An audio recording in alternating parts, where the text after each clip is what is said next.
Bismillahirrahmanirrahim. Assalamualaikum warahmatullahi wabarakatuh. Alhamdulillahirabbil alamin.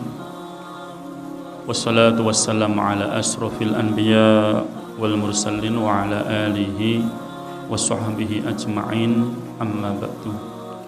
Usikum wa iyaya nafsi bitaqwallah faqad fazal mu'minun al-muttaqun.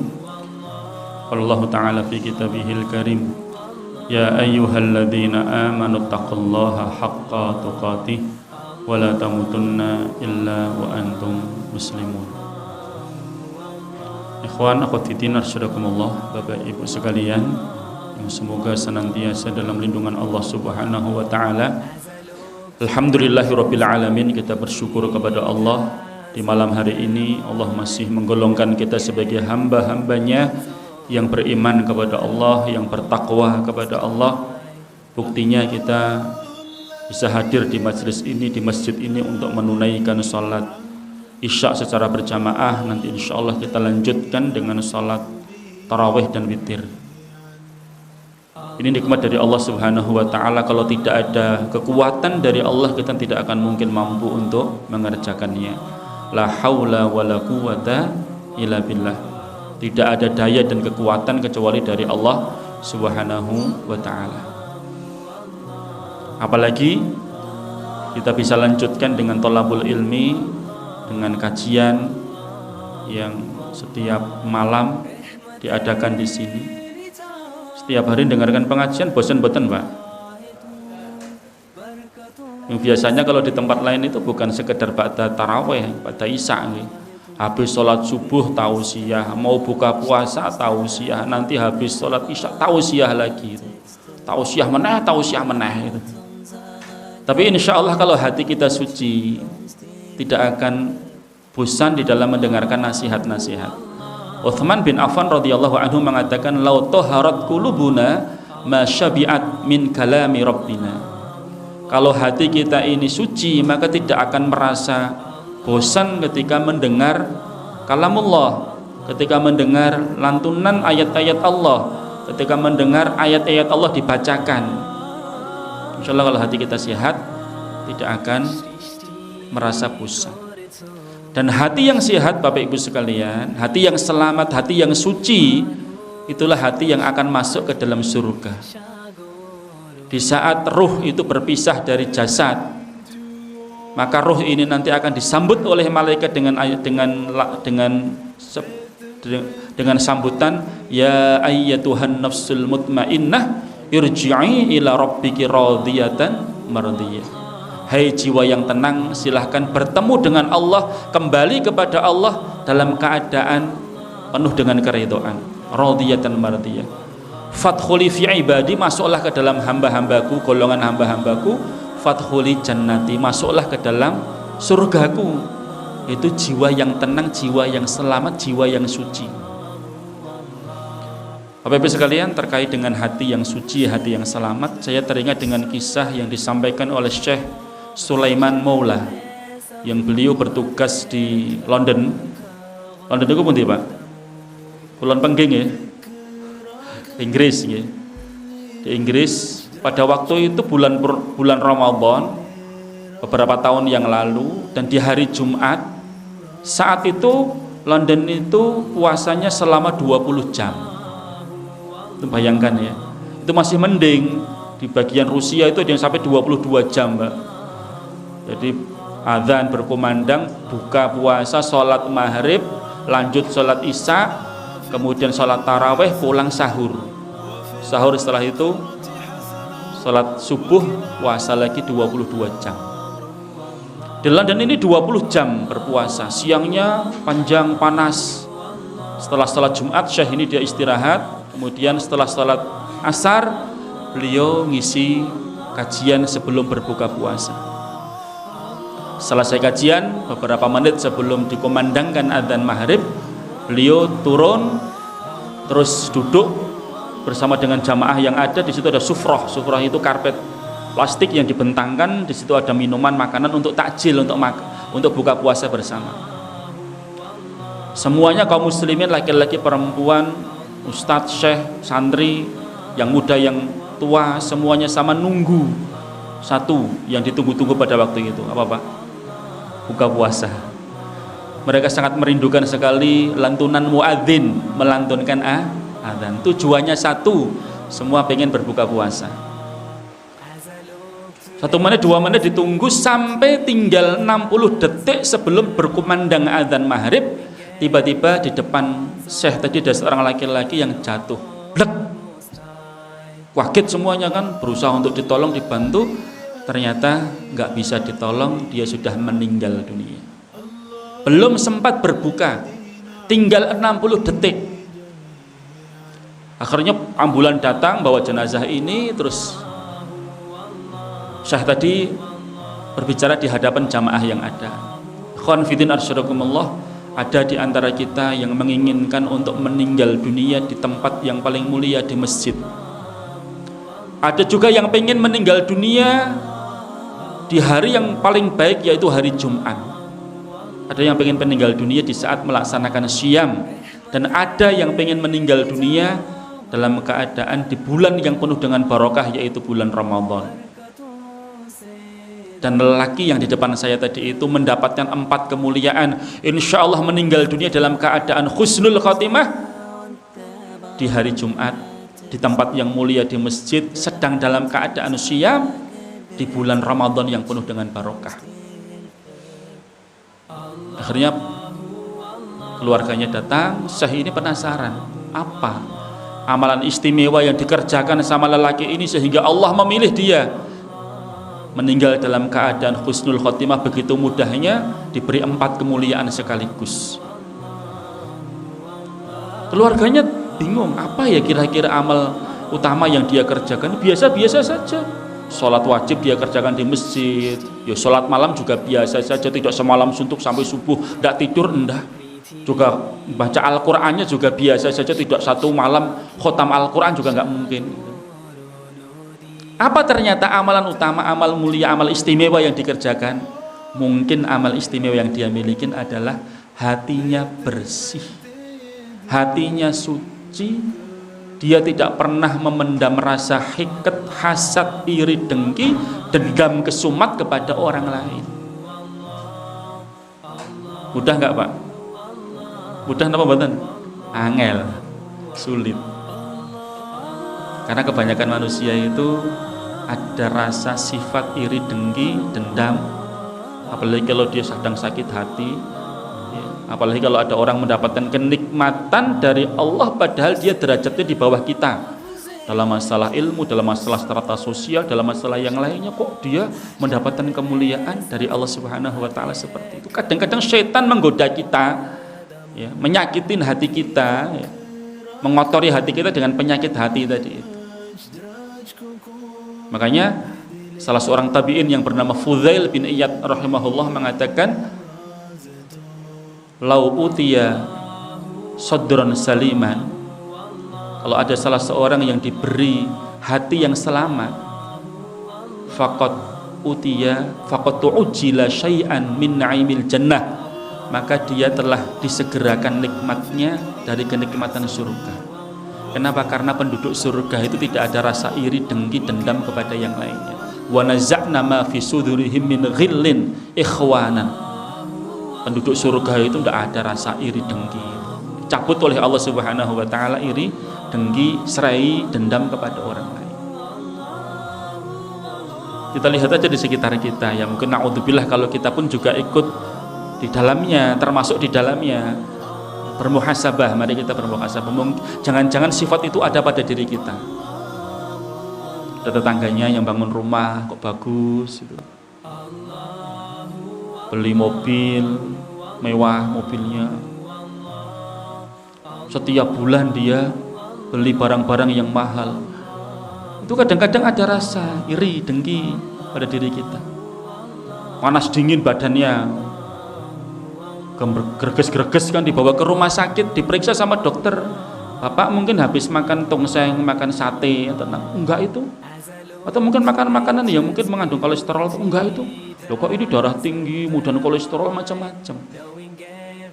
Kalau nggak semuanya berarti yang tidak bisa disembunyikan apa? Bapak mesti pikiran, hatinya tidak nyaman. Ternyata betul Bapak Ibu sekalian. Para ahli kesehatan menyebutkan bahwa penyakit-penyakit kronis yang menyerang jasad kita, tubuh kita, itu berawal dari hati, dari pikiran yang tidak tenang.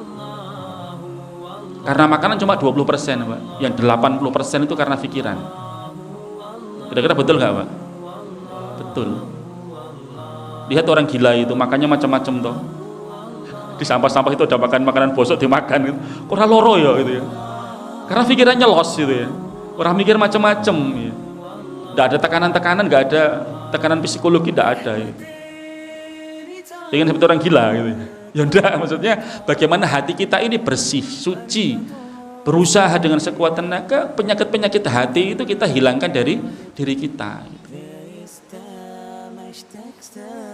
Anaknya sudah lulus jadi sarjana, masukkan jadi PNS sekali, dua kali, sampai 10 kali gak pernah katut. Tetangganya temennya 2 kali langsung katut gitu. Diangkat jadi PNS, langsung syukuran besar-besaran itu. Iri dengki, gak mau datang. Padahal diundang untuk tasyakuran, wajib datangnya itu, gak mau datang, gak mau doakan. Apa? Enak sekali, baru 2 kali langsung terima anak saya itu. Punya anak gadis sudah umur 30-35 tahun, durung payu jadi perawan tua gitu kan. Tetangganya baru berumur 23 sudah nikah, Masya Allah. Diundang, semua udah datang ya.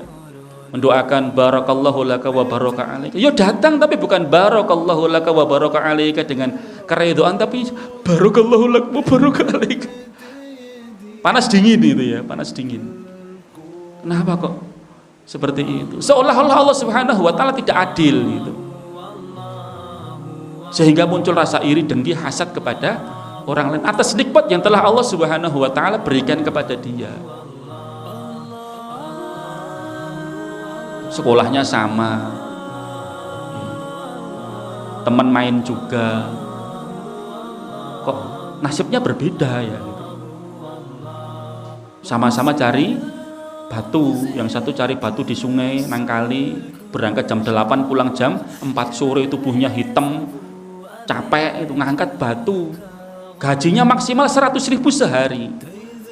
Temennya ini dia juga cari batu, tapi di rumah sakit, di ruang operasi cari batu ginjal kecil segini itu, ketemu batu ginjalnya berapa, gajinya 4.500.000.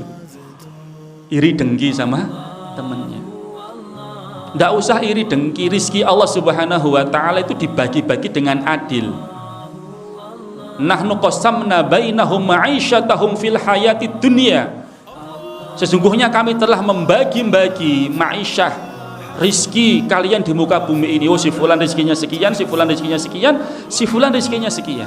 Yang kaya tidak perlu sombong, tidak boleh sombong. Yang miskin tidak boleh merasa rendah diri. Kalau Allah Subhanahu wa ta'ala berkehendak, yang dulunya miskin akan menjadi kaya raya, yang kaya akan menjadi miskin papa.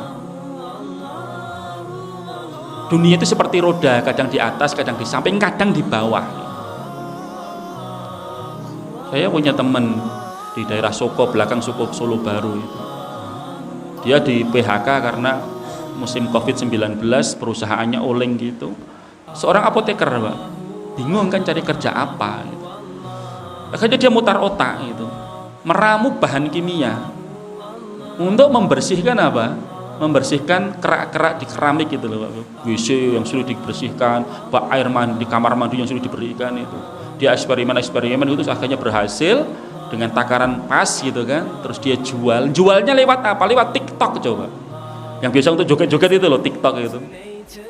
Dia buat video gitu kan, ternyata bagus kan, berarti bersih banget gitu kan, tertarik semua gitu. Ketika melihat tertarik gitu. Ya di TikTok kan, padahal yang lihat TikTok kan banyak sekali, ribuan terjual lewat TikTok gitu kan. Baru kemarin terus tanya pengen beli mobil, padahal sebelumnya itu udah punya apa-apa. 2 bulan tok Pak itu.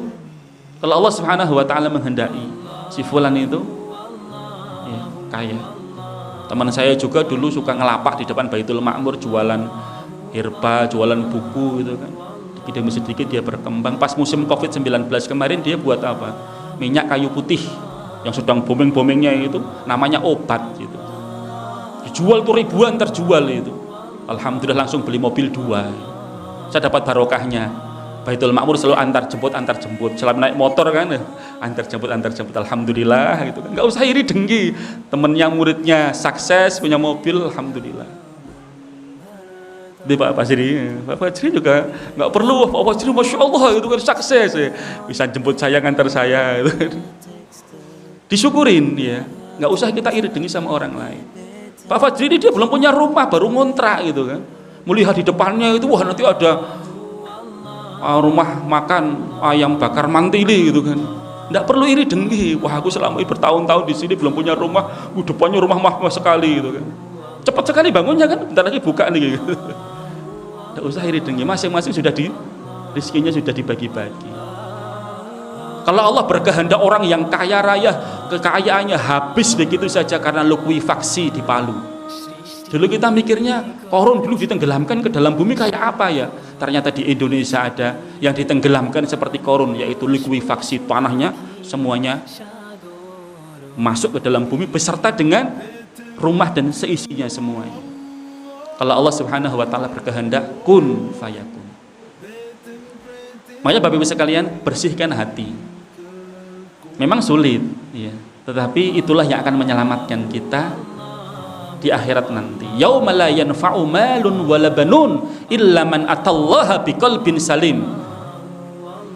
Hari yang tidak bermanfaat harta kita, anak-anak kita, kecuali yang datang kepada Allah Subhanahu wa taala dengan hati yang selamat, hati yang suci. Fa innal jannata thayyibatun la yadkhuluha illa thayyibun. Surga itu suci, tidak akan dimasukin kecuali yang hatinya suci. Kalau hatinya masih kotor nanti diambil kesik nang neraka, digodok sih, dibersihkan dulu di neraka baru dimasukkan ke dalam surga. Pengen dimasukkan neraka dulu, padahal neraka yang paling ringan azabnya itu kaki dimasukkan, otaknya itu mendidih. Alhamdulillah. Maka mari kita di bulan suci ini kita sucikan hati kita, karena Rasulullah SAW pernah menjamin salah seorang sahabatnya penghuni surga. Para sahabat berkumpul sama Rasulullah, ada salah seorang masuk, Rasulullah mengatakan telah masuk calon penghuni surga. Nenteng sandal jepit gitu. Para sahabat kaget, apa sih keistimewaan dia sampai dijamin sama Rasulullah masih hidup di muka bumi tapi sudah dikaplingkan tempat di surga. Salah seorang penasaran, akhirnya menginap di rumah orang tersebut. Ternyata qiyamul lailnya juga biasa saja, bacaan Al-Qur'annya biasa saja, nggak ada amal yang istimewa. Akhirnya dia penasaran, tanya, apa amal istimewa yang kamu kerjakan sehingga sampai Rasulullah SAW menjamin kamu termasuk penghuni surga? Mungkin ini, wahai saudaraku, setiap kali saya mau tidur, sebelum saya pejamkan mata saya hilangkan penyakit-penyakit hati, iri dengki, serai dendam kepada orang lain. Maafkan orang yang pernah menyakitin hati kita. Apalagi itu saudara kita, saudara kandung kita, apalagi orang tua kita, sampai mertua kita. Kok diam-diaman sampai bulan-bulan, sampai 1 tahun, padahal sama mertuanya sendiri. Na'udzubillah min dzalik. Rasulullah mengatakan la yahjuru akhul muslim fawqa 3 ayyam. Haram hukumnya seorang muslim mendiamkan saudara muslimnya lebih dari 3 hari. Faman hajara fawqa 3 ayyam, barang siapa yang mendiamkan saudaranya lebih dari 3 hari, maka famata fadakhalan nar. Kalau dia meninggal dunia, dia masuk neraka. Segera maafkan mereka, Allah aja Maha Pengampun. Ya, maafkan mereka, maafkan orang yang pernah mendolimi kita, menyakitin hati kita. Sebelum Anda minta maaf, sudah saya maafkan, wahai saudara. Agar kita selamat nanti di akhirat. Alhamdulillahirabbil alamin. Assalamualaikum warahmatullahi wabarakatuh.